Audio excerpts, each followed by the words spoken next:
Boom. What is going on, beautiful people? How are you feeling today? We are doing a Q&A, questions and answers. Any questions that you have for both me and Andrew about God, about business, about money, about life, about mindset, about mentalities, whatever you want to talk about, ask a question. Be selfish here.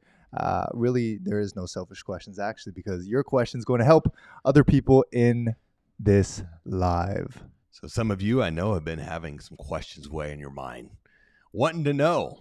And today is your day to get those questions answered, to dig in. And we're going to talk about some very exciting things. Nothing is off limit.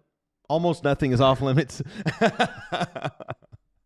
So we're going to dive in. But first off, how's your day been so far, brother? It has been fantastic. We are getting a lot of things done. We're getting a lot of clarity. I did a teaching here a couple of days ago about gaining clarity. And I personally, every time I teach that, I go through a lot of clarity myself. And I've built something that I think is going to help a lot of people over the next couple of years. So I'm excited for that. And it gives me such a good energy, but also a roadmap for my life and for our life and our business over the next couple of years. So I'm stoked about that. How are you?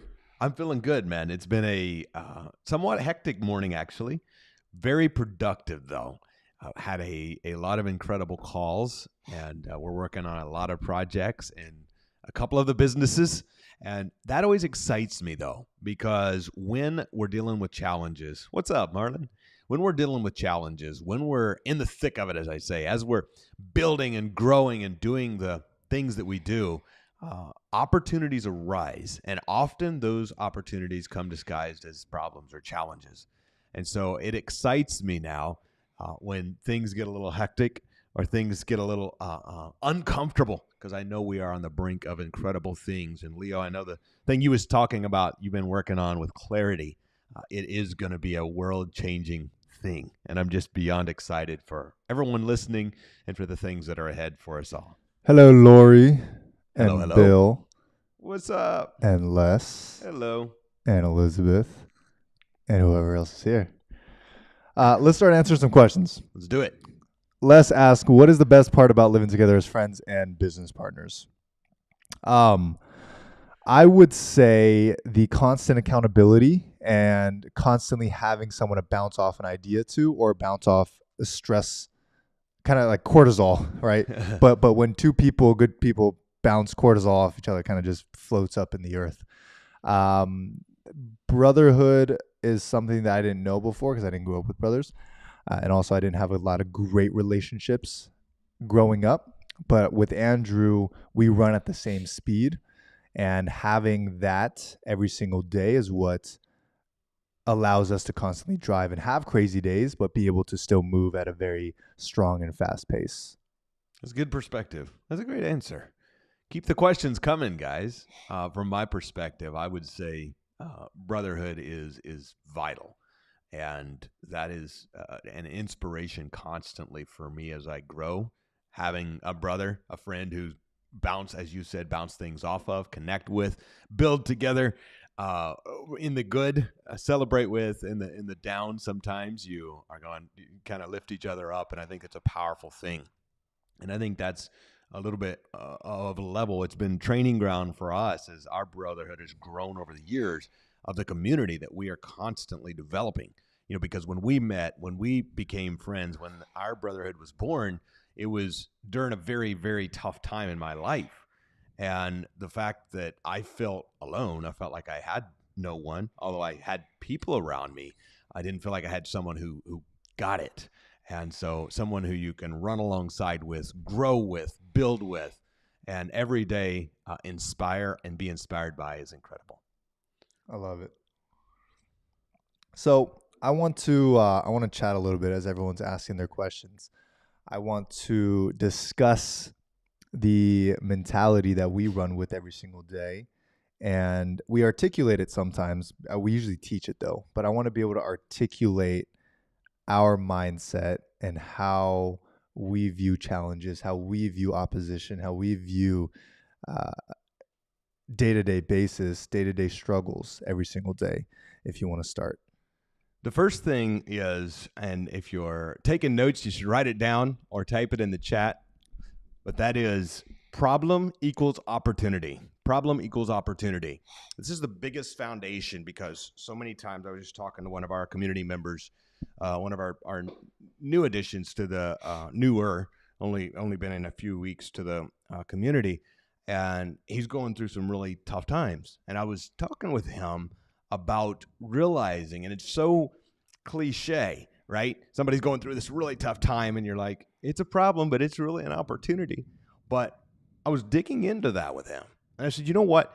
What really caused my life to transform and become less stressed was, and Leo played such a huge role in this shift in my mind, because after the fact, I would look back and go, gosh, that really sucked in the moment, but it was an incredible opportunity.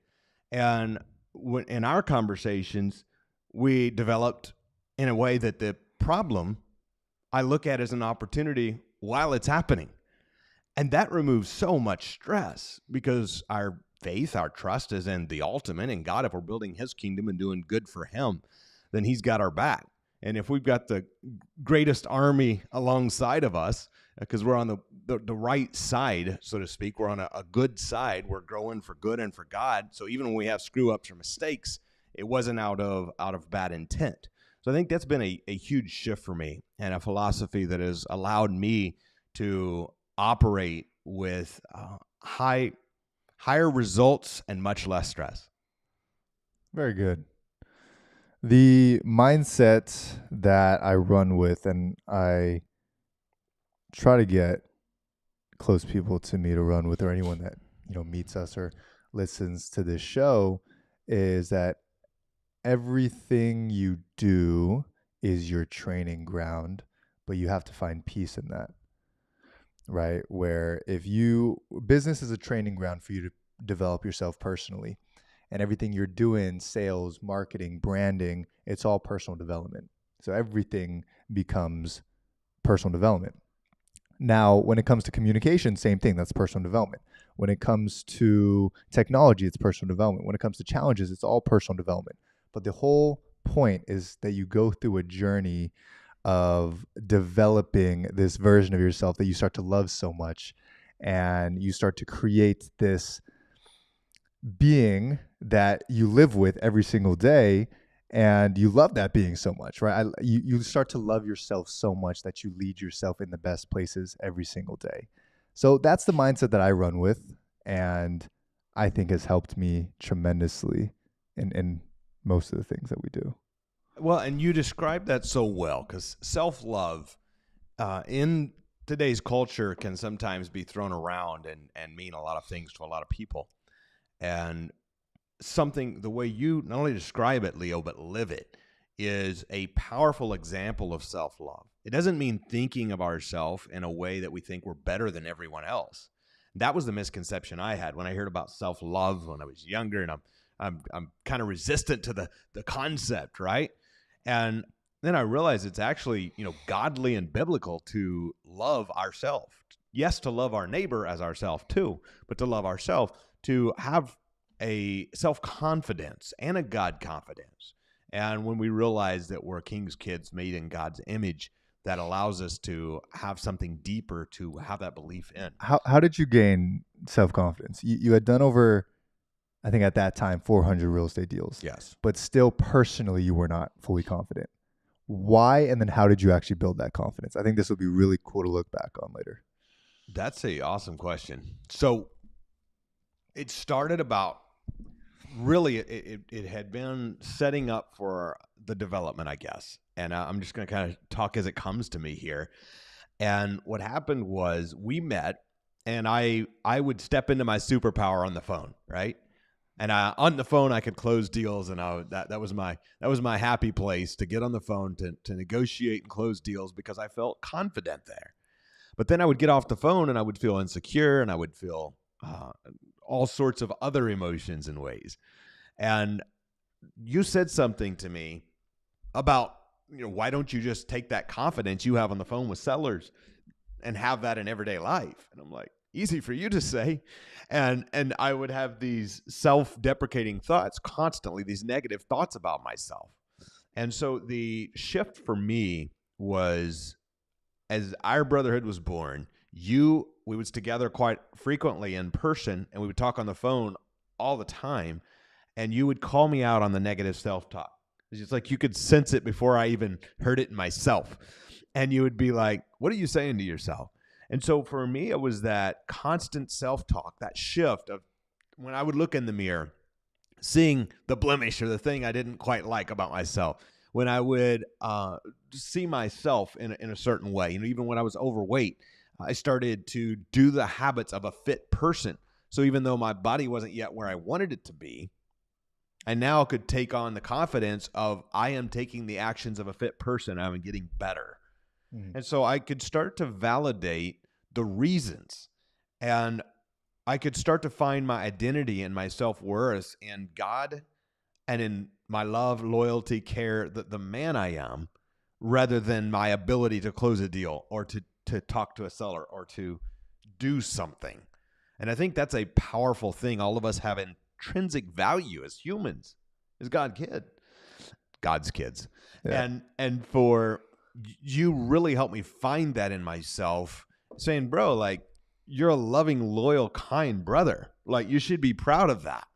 And you described it in various ways over the years, but it started to resonate, and I actually started to believe it.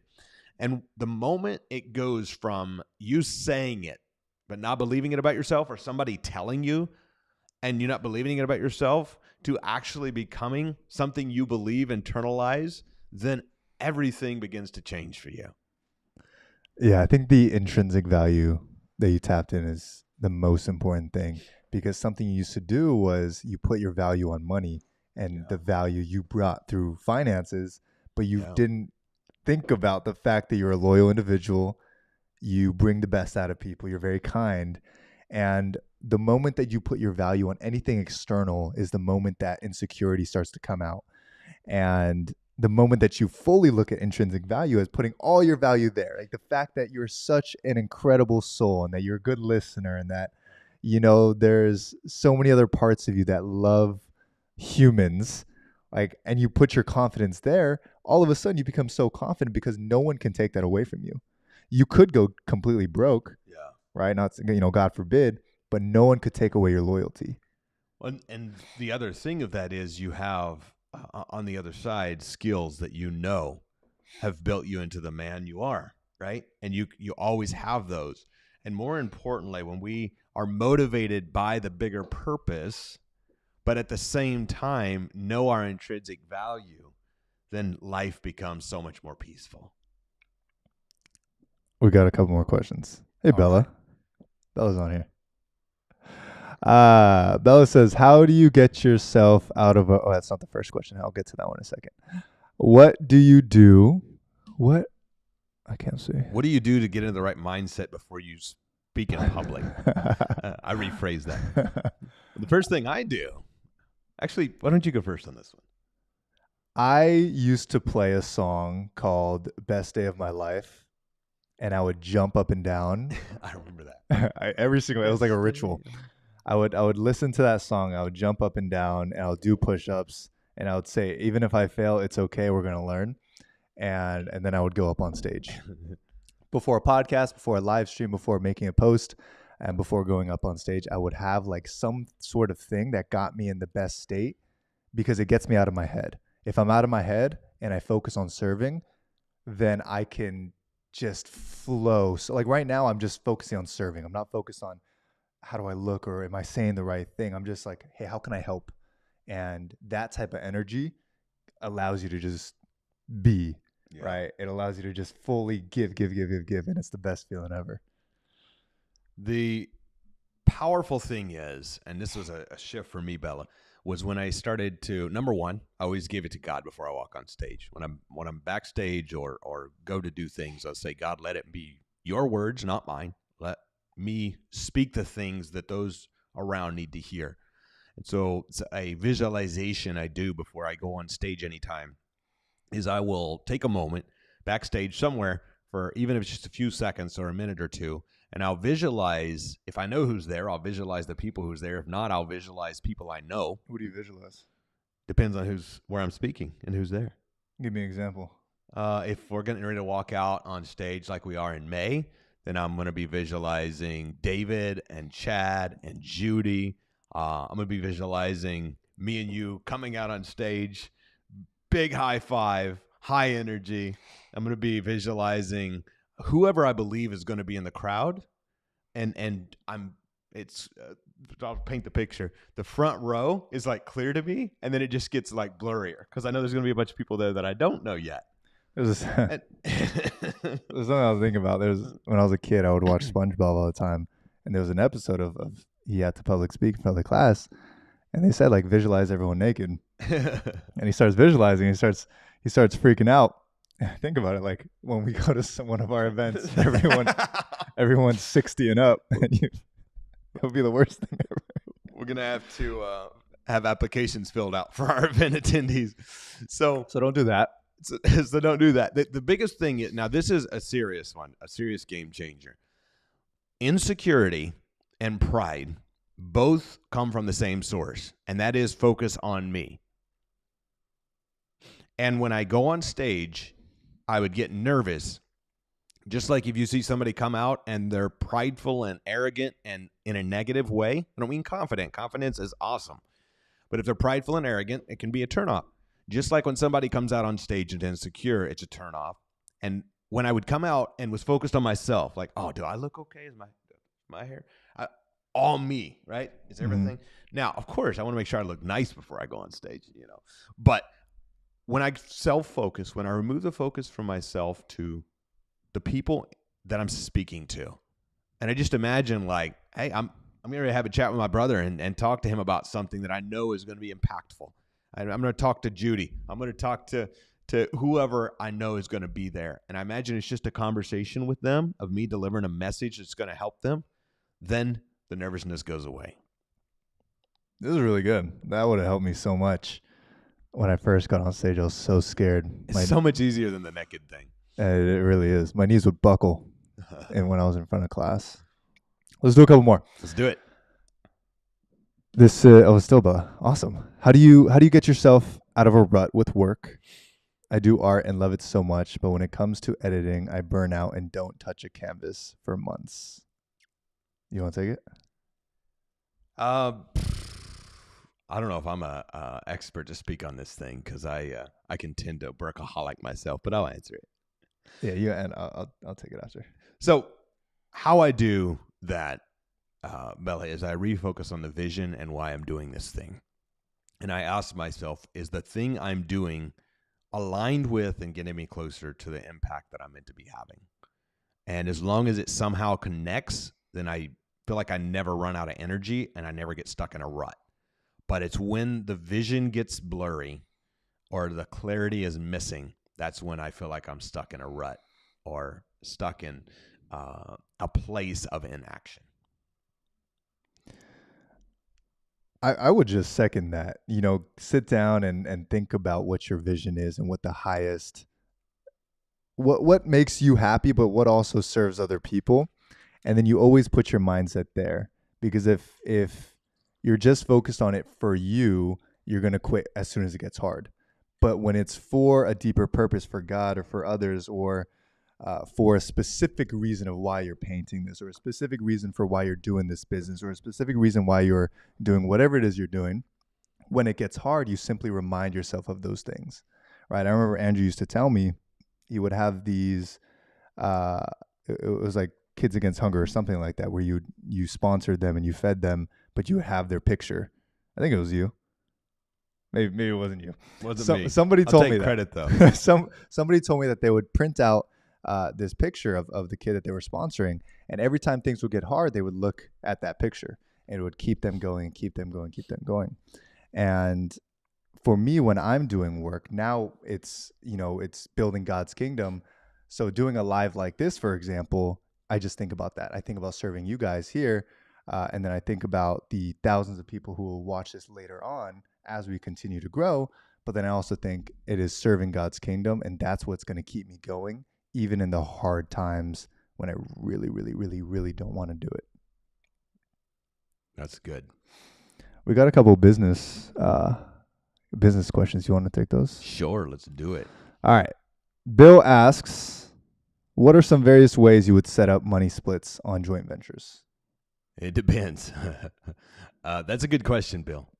It's going to come down to who is bringing what. And my objective, you are very knowledgeable, Bill. I know you've been to a lot of events, is to use your knowledge, being in the right rooms, the right meetups, to meet people who also want to make money and figure out a way to, using your knowledge, put together deals that they can make money on their money with and come to a term that works for both of you. Maybe it's 25-75 in your favor if you're handling everything. Maybe it's 50-50 if they're handling a substantial amount. But it's going to come down to what you and the person on the other side feels like is fair. The more work I put into something and the more skill I put into something, of course, the bigger the split should be in my favor. The more someone else is doing, the more it should be in their favor. So super simple. I know that's a little bit vague, but that's what it comes down to every time, is a conversation between two people that helps both to win. It's a philosophy that you go by. We now only work with people that we like, that we would go to coffee with, that we'd have dinner with. And we always ask ourselves, like, what is it that you would want? What's fair to you? And if it makes sense on both sides, typically there's not going to be any challenges, because things typically go wrong. There's always some place that goes wrong, and that's going to create a disruption in you two as partners. How are you guys going to discuss that? In other words, nothing ever goes as planned. Exactly. So if someone's on the lower end, how are you guys going to balance out the communication? In other words, you always have to think, what could go wrong? Like, what is the absolute worst thing that could happen? And how would we solve that together through communication? And I think that's the same thing with brotherhood. I think that's the same thing with marriage, same thing with relationships, same thing with team. It's always thinking, what's the worst that can happen and the best that can happen, and how would we discuss the two? Let's keep going. Let's keep going. All right. Teresa asks, how do you know what you're meant to do if you do not have a strong passion for one particular thing? Ooh. You want to take that one? Sure. I would look at your past 20 years or 30 years or 10 years or 5 years, however much you want to look back, and look at all the stories, look at all the resilience that you've been through, the pain you've been through, and start to ask yourself questions like, what strengths do I have? Like, what was I put through all this stuff for? And what from those things did I love the most? And then ask yourself more questions like, what do I love? What lights me up in the morning? If you have nothing right now, what would light you up in the morning? What would get you so excited to go and groove and get up and serve?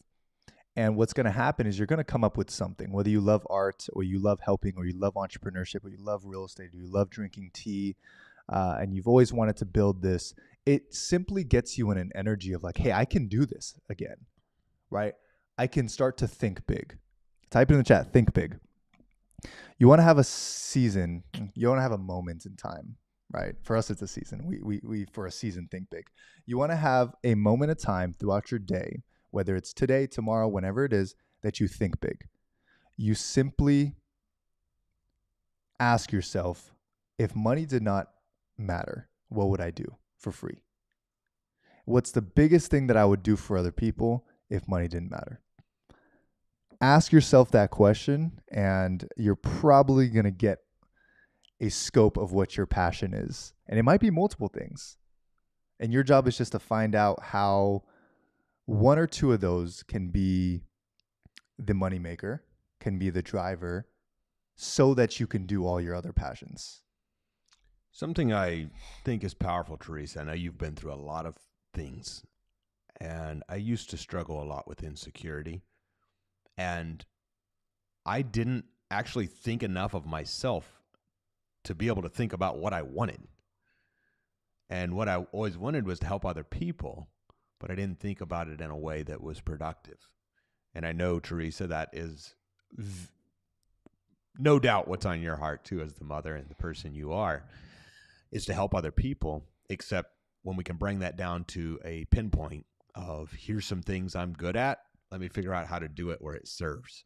And so as Leo described, as you're pinpointing that, just be patient with yourself, because sometimes it takes time, and it's a habit of thinking big that you build over time.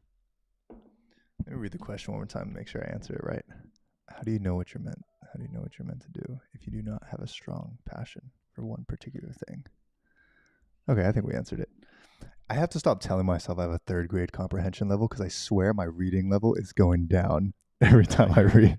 Your comprehension level is incredible. All right. I have an incredible comprehension level. Lori had a question, and Patrick had a question. Okay. Lori, there we go. Is it recommended to put social media videos out telling people about how owner financing works?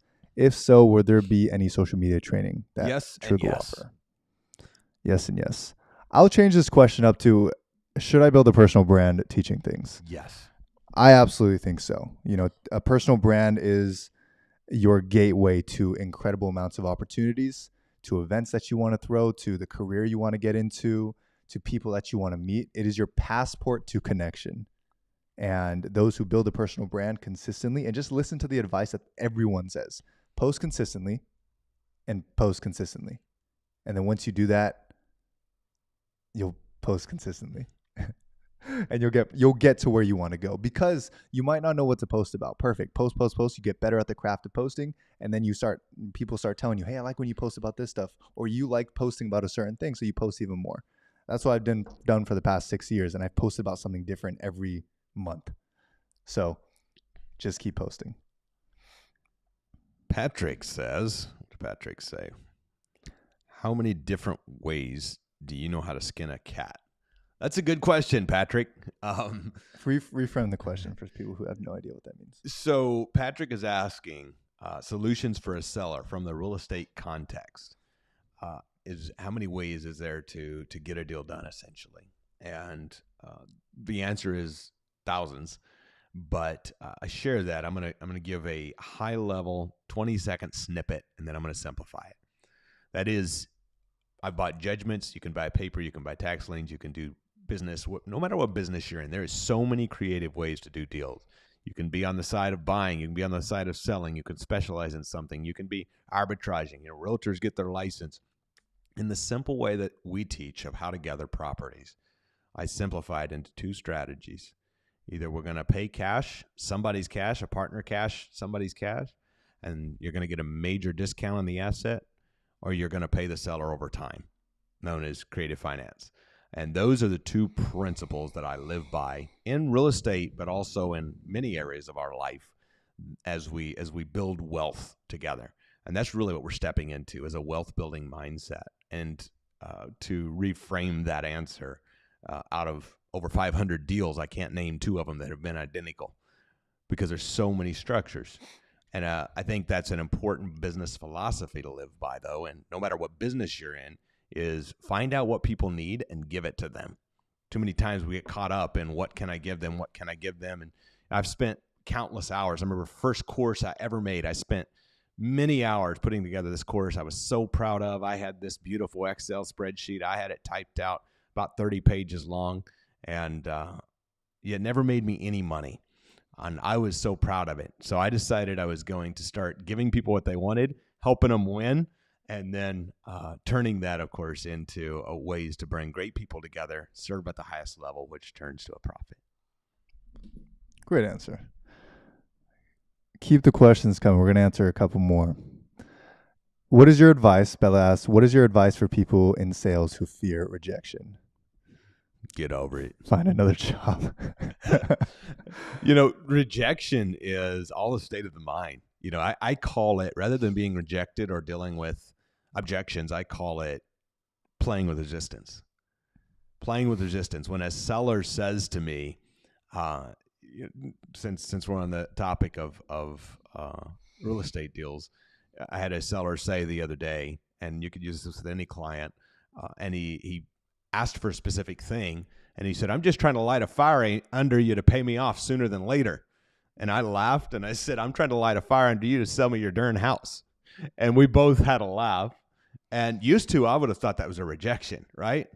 And now I reframe it in my mind, and I'm just playing with resistance. And we both had a laugh. And by the way, the contract went out to get signed yesterday. And so I share that with you because no matter what business you're in, the seller, the buyer, the client, the whoever you're having a discussion with, most likely you're having the discussion because they had interest in buying from you. If you're selling cars and you're having a discussion with a guy or a girl who pulled into the parking lot, they obviously have a level of interest in the cars you're selling. And so it's not at all rejection or objections. It's playing with the resistance because we all have some resistance. Sometimes it's ourselves, sometimes it's money, sometimes it's confidence, but we all have our resistance. And so when we understand it in that way, we can play with it a lot better. Another perspective is rejection therapy that you can go to every time you go to a coffee shop. Every time you go to a coffee shop, a grocery store, anywhere that you buy something or a restaurant, ask for a discount in a hilarious way, or just ask for a discount in general. Ask for a 30% discount or a 90% discount.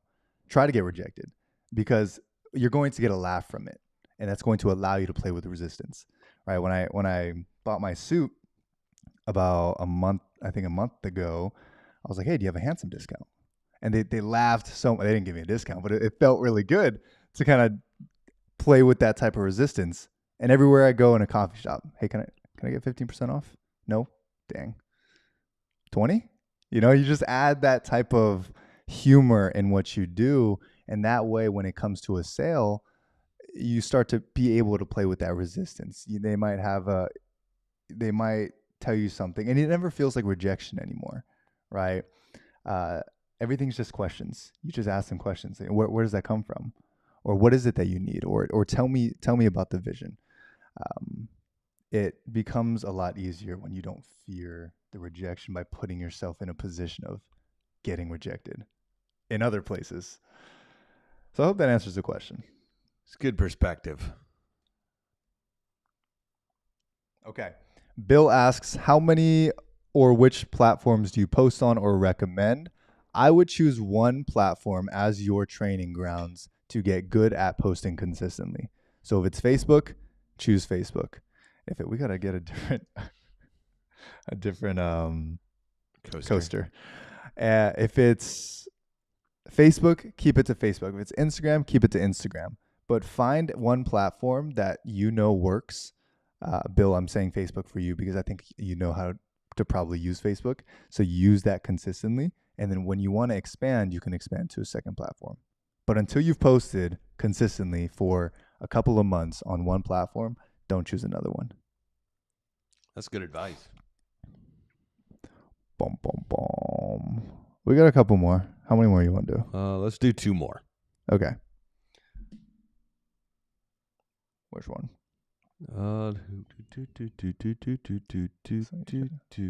You pick. What are the benefits for yourself? What are the benefits for yourself in getting your license? I have the books for my license and tell myself I'll get to it, but don't fully know what I'd be getting it for. This is a really good question. Is this a real estate question? I assume driver's license. I was going to say, I don't know. You should go get a driver's license. Benefit, you drive yourself to the store, to church. There's good benefits.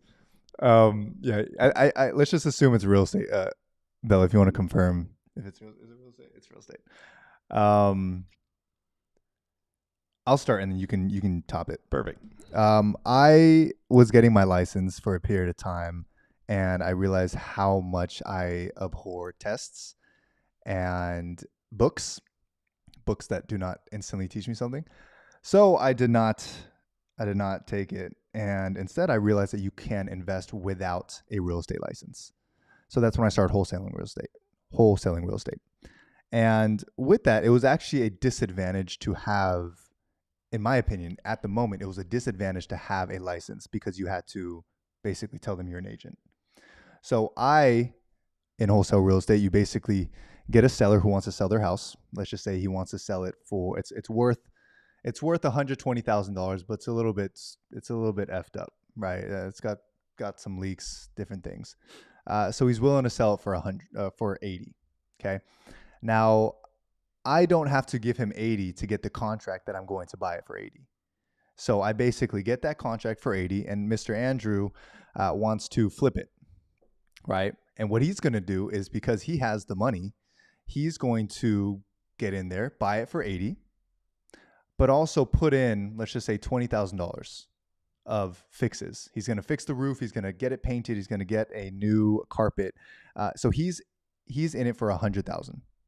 And now he could go sell it on the market for $120,000 because it's worth $120,000 once you fix it up. So Andrew makes $20,000.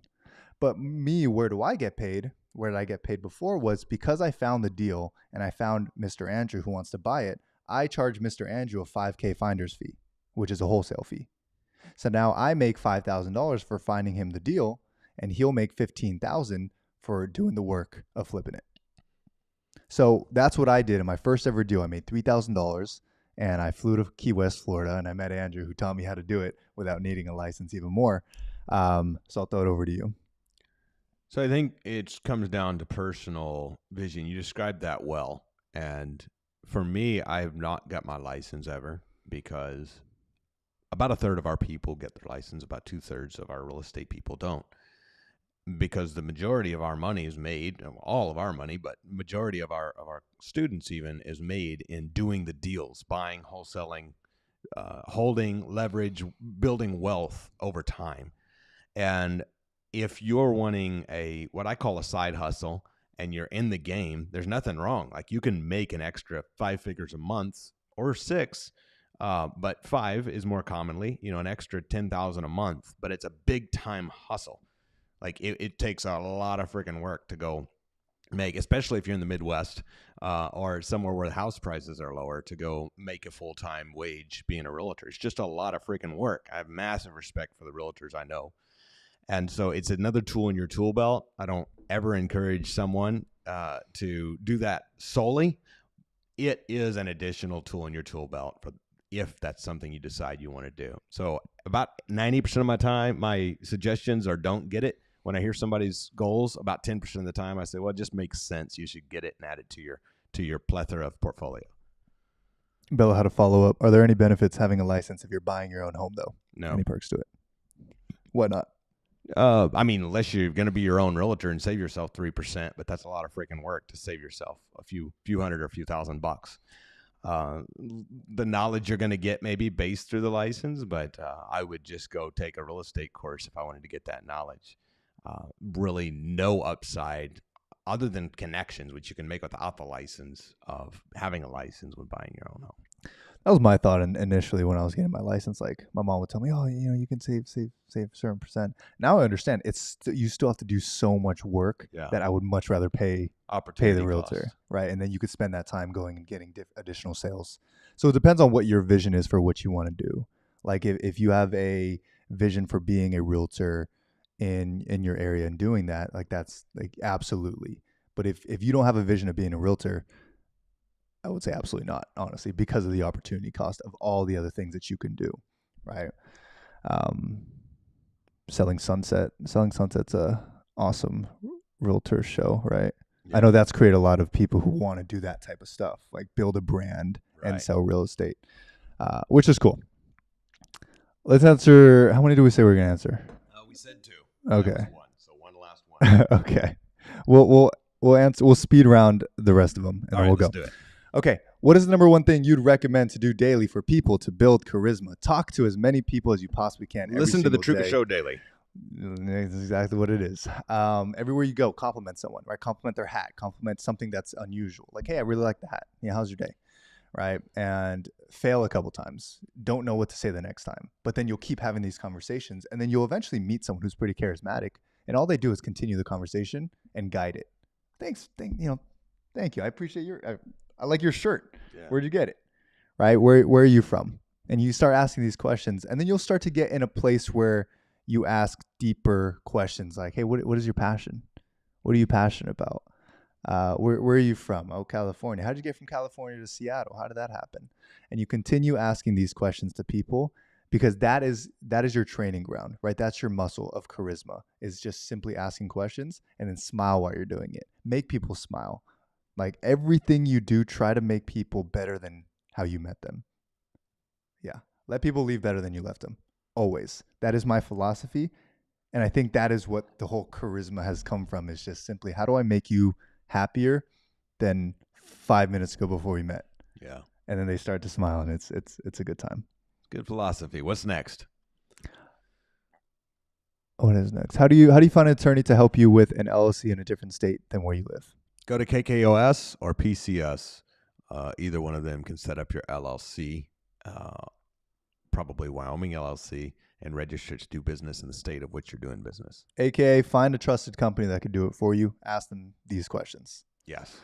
All right. Last one. When you're public speaking, what ways do you choose to engage the audience? A bucket list item for me is doing a TED Talk. We have different philosophies for that. Funny equals money. Ask yes questions. Get a laugh when you can. And ask questions that garner a response from the audience. The more that the audience is interacting, the more they're going to remember. I like doing what Tony Robbins does. Is he says, blah, blah, blah, say I. If you're feeling good, say I. Everyone says I. And then you've got some good control and gauge over the audience. That's what I do. I'm still learning how to do funny as money. I push jokes till they break. Yes. Awesome, guys. This was fun. We'll do this Q&A type session every single week alongside with Bible study on Tuesdays. We'll create a whole calendar for it. We're just having fun. I appreciate you guys for asking questions. Thank you guys for being here, and we'll see you guys Tomorrow, same time, same place. Same time, same place. We have a very important topic for you guys that we're going to cover. See you there. See you soon. Peace. Bye.